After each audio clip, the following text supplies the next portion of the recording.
તો મિત્રો અત્યારે સૌથી પહેલા વાત કરવામાં આવે તો ચૂંટણી પછી ક્યાંક ને ક્યાંક રાજુ કરપડા એવું કીધું કે જેને જોઈને તમારા પણ હોશ ઉડી જશે।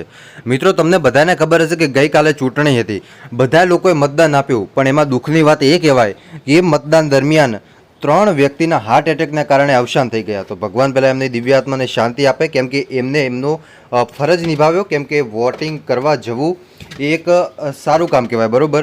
અને આપણો અધિકાર કહેવાય કે ભાઈ ગમે તે કામ પડતા મૂકીને પહેલાં વોટિંગ કરવું જોઈએ, કેમ કે આપણા દેશની વાત આવે ત્યારે આપણે દેશ માટે આપણે 2 મિનિટ પણ નીકાળવી પડે ભાઈ, બરાબર।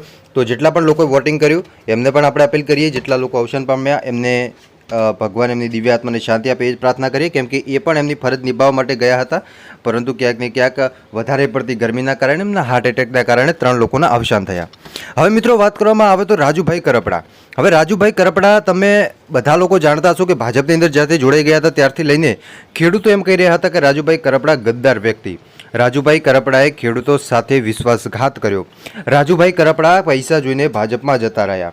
મિત્રો આવી અનેકોએ કમેન્ટ, અનેકોએ વિડીયા જે સોશિયલ મીડિયાની અંદર વાયરલ થયા હતા, પરંતુ હવે સાહેબ ક્યાંક ને ક્યાંક જોવા જઈએ તો હવે ચોક્કસપણે આપણે કહી શકાય કે હવે મિત્રો જે રાજુભાઈ કરપડા હતા એ હવે શું કરશે જોવું ખૂબ જ મહત્વનું રહેશે, કેમ કે જ્યારે પણ રાજુભાઈ કરપડાને પ્રશ્ન પૂછવામાં આવ્યો હતો કે શું તમે ખરેખર ખેડૂતોના હિતમાં ગયા, તો એમને કીધું કે હા અમે ખેડૂતોના હિતમાં ગયા ને હવે ખેડૂતો માટે અમે બહુ સારું કામ કરીશું। જેટલું આમ આદમી પાર્ટીમાં અમે સારું કામ કરતા હતા એનાથી 10 ગણું સારું કામ અમે ભાજપમાં જોડાયા પછી કરીશું।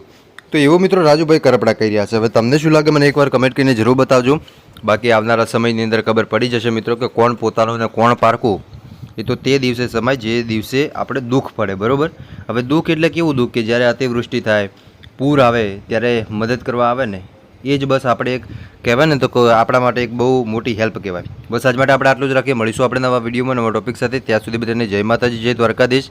આગળ પણ આવવાનો સપોર્ટ કરતા રહેજો, ધન્યવાદ।